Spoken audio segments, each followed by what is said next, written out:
In this episode, the aviation of Essex-class aircraft carriers, terror of the Pacific Ocean.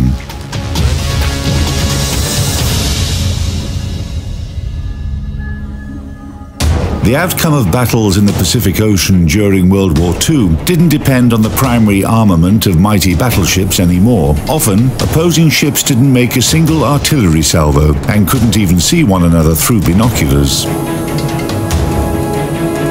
Pearl Harbor, the bombing of Tokyo, the clash of aircraft carriers in the Coral Sea, the main characters in these operations were the carrier aviation. In the first year of the war, the Japanese army achieved a number of significant victories and captured almost all of Southeast Asia, while the Imperial fleet was dominating in the Pacific Ocean. Imagine a small island country controls a territory 17 times bigger than its own and with a population 5 times greater. However, it's one thing to conquer, it's another thing to retain it. In the summer of 1942, the Japanese suffered a crushing defeat in the Battle of Midway. It's after this victory that the Americans started active offensive actions. Japan manufactured 18 aircraft carriers over the course of the war, not counting those commissioned before the war. Meanwhile, the U.S. economy could accommodate the construction of 150 aircraft carriers. Essex-class aircraft carriers became the main striking force of the U.S. Navy and were pivotal in the war in the Pacific.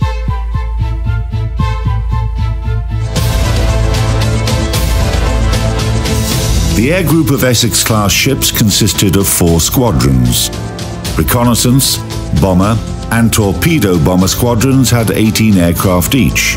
The fighter squadron was reinforced and had 36 aircraft instead of 18. It was a timely decision. These were the fighters who gradually started to win in the Pacific skies.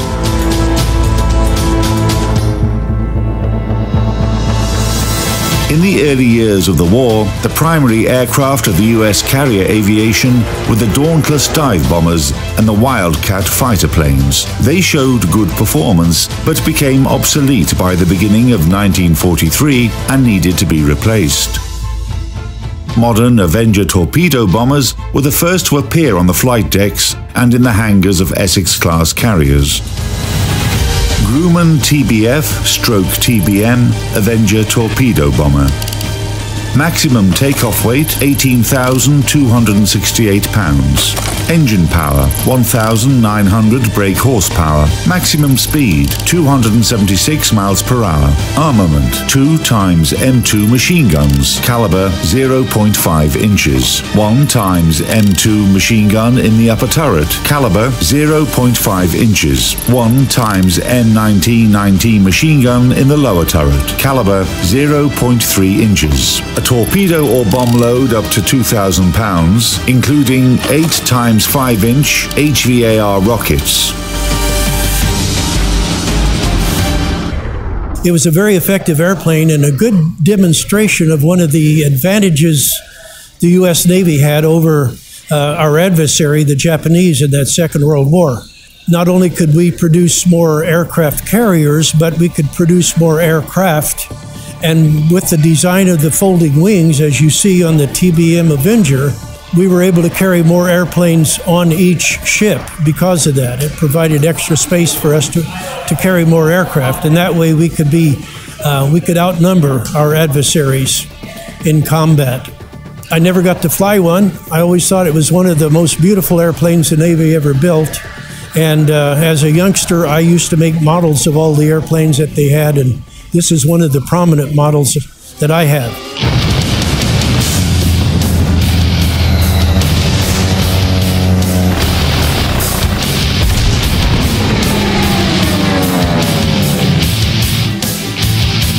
Avengers took their rightful place on aircraft carriers, while the obsolete Dauntless and Wildcat planes were replaced by the Helldiver dive bombers and the Hellcat fighter planes. Grumman F6F Hellcat fighter plane. Maximum takeoff weight 15,410 pounds. Engine power 2,250 brake horsepower. Maximum speed 380 miles per hour. Armament 6 times M2 machine guns, caliber 0.5 inches, 2 times 500 pounds bombs, and 6 times 5-inch HVAR rockets. The Hellcat was the most mass-produced fighter plane of the U.S. naval aviation during World War II. U.S. engineers installed a more powerful engine than the one found on the previous model, the Wildcat, thus improving the flight characteristics. The new fighter had greater maneuverability, speed, as well as fuel and ammunition capacity.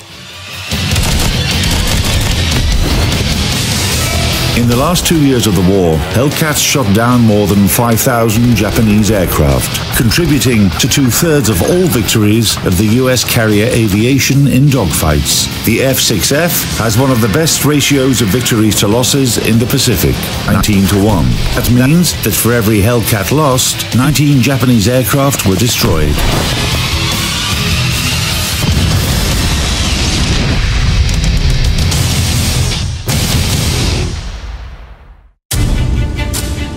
The Helldiver was the most ambiguous plane of the Essex's carrier aviation. Curtiss SB-2C Helldiver Scout Bomber.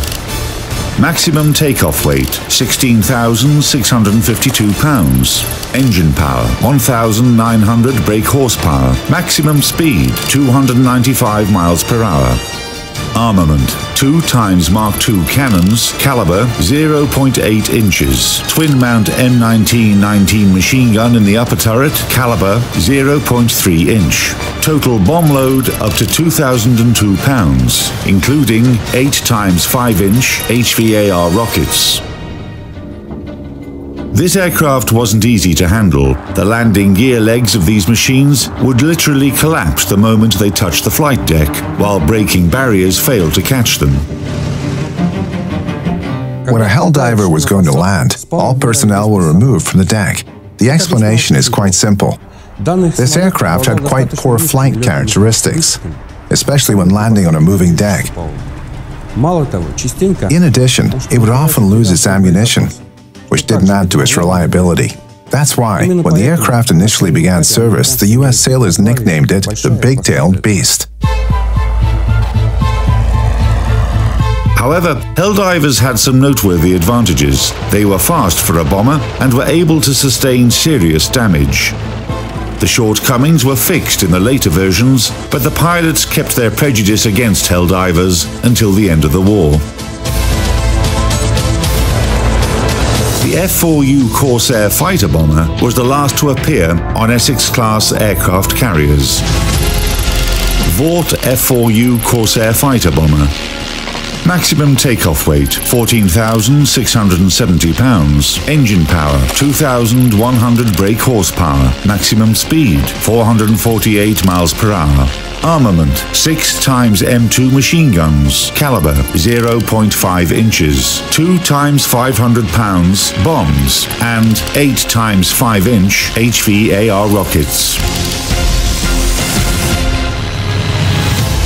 The enemy nicknamed it Whistling Death. When the aircraft was diving, it produced a sound that scared Japanese soldiers to death. Thanks to excellent speed characteristics, Corsairs took the initiative in battle and became one of the best combat aircraft of World War II, and the greatest threat to the Japanese army and fleet. The F-4U Corsair played a key role in World War II as a fighter aircraft, and its gull-wing design that everyone is so familiar with was necessary so that it could operate both on carriers and be effective in the air. In fact, it became a cornerstone of air-to-air combat in World War II, and then again in the Korean War. That was its primary era of effectiveness. It was soon replaced by other aircraft into the 1950s. But when it came to World War II and Korea, the Corsair was a main aircraft in the air-to-air combat.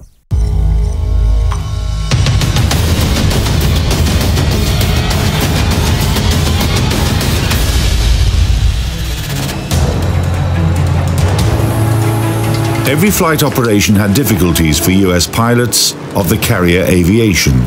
On top of combat against strong adversaries, pilots had to show their skill during takeoff and landing. Aircraft could be sent on missions in bad weather or at night. Nighttime was kind of a nightmare. It was, of course, dark. We only had red lights operating on the flight deck so that our eyes didn't dilate. And on this ship, it required movement of the aircraft, which was rather unusual. As our operations day would begin, they would take half the air group, put them on the flight deck at the rear, fill them all with gasoline, bombs, and rockets and ammunition, and then they would start them up and taxi forward, and then they would launch them. As soon as they were launched, they would bring up the other half of the air group, position them at the back, fill them with gasoline, bombs, rockets, and ammunition, then start their engines, have them taxi forward, and then launch. And usually just as the last one was launching, the original group that went was coming back to land on board. After they landed then, it was necessary to taxi forward and park the airplanes on the side of the flight deck in a parallel position. And then after everybody had recovered from the launch, then all of those airplanes were moved to the rear using tractors. And then they were refueled, got new bombs and rockets and so forth. This went on for 12 hours a day, and you can imagine what a circus this became on the flight deck.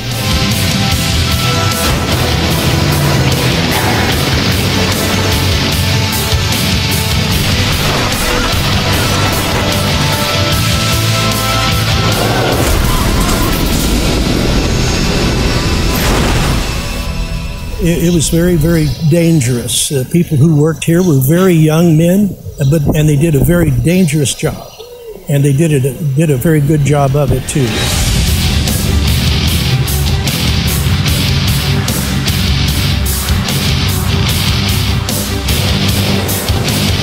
Air groups of Essex-class carriers had their baptism of fire during the raid on Marcus Island on August the 31st, 1943. During that time, the US military strategy consisted in a systematic removal of the Japanese from the conquered territories. The task force's aircraft were destroying Japanese aviation at airfields, demolishing defensive fortifications on islands, and attacking the enemy fleet when it tried to interfere with the troops landing.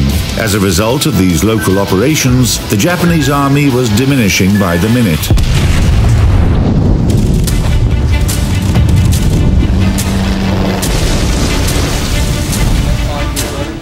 In the summer of 1944, during 2 days of battle in the Philippine Sea, US pilots of aircraft carriers from Task Force 58 destroyed more than 90% of all Japanese carrier aviation.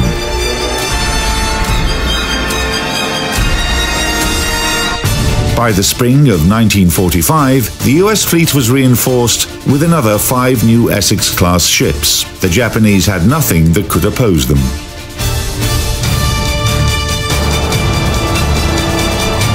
The US carrier aviation sank 5 battleships, including both super battleships, first Musashi and then Yamato.